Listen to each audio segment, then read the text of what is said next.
কল্যাণ university UG third semester examination 2024-এর পরীক্ষার form fill up এবং অ্যাডমিট কার্ড ডাউনলোডের নোটিফিকেশান পাবলিশড হয়েছে এনইপি সিস্টেমের। তোমরা যারা কল্যাণ ইউনিভার্সিটির আন্ডারে থার্ড সেমিস্টারে পড়াশোনা করছো এনইপি সিস্টেমে, অর্থাৎ নতুন ক্যান্ডিডেট, নতুন সিস্টেমে যারা পড়াশোনা করছো, তোমাদের পরীক্ষার ফর্ম ফিল আপের ডেট পাবলিশড করেছে এবং অ্যাডমিট কার্ড ডাউনলোডও করার নোটিশ জারি করেছে।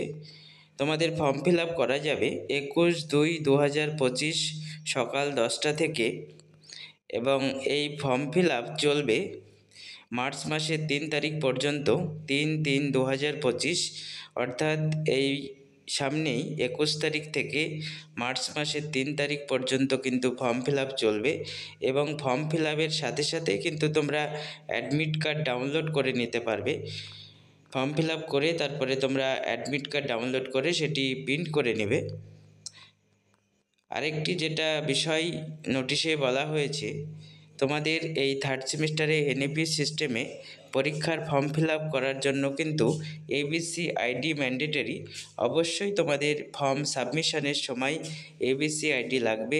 যাদের এখনও পর্যন্ত এবিসি আইডি নেই, তোমরা অবশ্যই এবিসি আইডি তৈরি করে নেবে এবং সময় মতো ফর্ম সাবমিট করে অ্যাডমিট কার্ড প্রিন্ট করে নেবে, নাহলে কিন্তু পরীক্ষায় বসতে পারবে না। তোমরা ভিডিওটি দেখো এবং তোমাদের সকল বন্ধুদের মধ্যে শেয়ার করে দাও। মাত্র কয়েকদিন ফর্ম ফিল আপ হবে। এখানে যদি ফর্ম ফিল আপে কোনো ভুল হয়, অ্যাডমিট কার্ড তোমরা ডাউনলোড যদি কোনো কারণে না করো, তাহলে কিন্তু পরীক্ষায় বসা যাবে না। যার জন্য তোমরা অবশ্যই সময় মতো ফর্ম সাবমিট করে অ্যাডমিট কার্ড প্রিন্ট করে নেবে।